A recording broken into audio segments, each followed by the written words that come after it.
यकीनन ये फैसला आपने भी सुन लिया होगा। इस सारे फैसले को आप कैसे देख रहे हैं? एंड अगेन के जस्टिस साहब के पास अब क्या ऑप्शंस रह गए हैं? क्या उन्हें किसी किस्म का कोई रिलीफ मिल सकता है from the supreme court of Pakistan?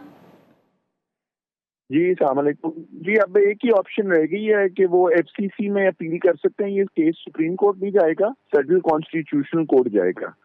तो वो एक ऑप्शन है। बाकी तो वो अगर चाहें तो अपील कर सकते हैं, ना चाहें तो वो इसको फैसले को बस एडमिट करके घर चले जाएंगे। सर लेकिन आपको याद होगा कि जस्टिस जहांगीरी का बड़ा एक बयान सामने आया था, एक काफी लॉन्ग स्टेटमेंट था जिस पर वो ये कह रहे थे कि मैं कुरान पर कसम खाने को तैयार हूं कि मेरी डिग्री जो है वो असल है, वो जाली नहीं है। आप ये समझते हैं कि सर के सिर्फ रिकॉर्ड के बेसिस के ऊपर ये फैसला किया गया है? क्या जाती इंक्वायरी भी की जानी चाहिए थी? देखें जी, it was a writ of quo warranto. रोजाना इस तरह की हमारे आइन के तहत ये ऑप्शन होती है कि सीधा हाई कोर्ट में केस आता है जिसके अंदर एक प्रिलिमिनरी इंक्वायरी सिर्फ हो सकती है बेसिक लेवल पे। जो इंक्वायरी हुई कराची यूनिवर्सिटी ने, जो हमें इतलात है, उन्होंने आके पूरा रिकॉर्ड पेश किया। समरी प्रोसीडिंग्स होती हैं जिसके अंदर जो डिवीजन बेंच केस सुन रहा था, दे वर सेटिस्फाइड कि डिग्री ठीक नहीं थी, प्रोसेस वाज नॉट फॉलोड। उसके हिसाब से उन्होंने फैसला कर दिए। कोई आज पहली दफा ऐसा फैसला नहीं हुआ।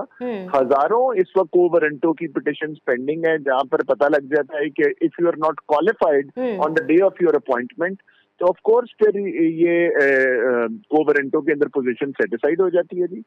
ठीक है तो सर, जैसे कि अभी आपने कहा कि if you are not qualified at the day of your appointment, तो सर फिर इस तरह के लोग इदारों के अंदर कैसे आ जाते हैं? फिर वो केसेस भी देखते रहे हैं और इट्स अबाउट ऑलमोस्ट 40 इयर्स के ये फराइज अंजाम देते रहे हैं। मैं इस पे आपसे बिल्कुल एग्री करता हूँ।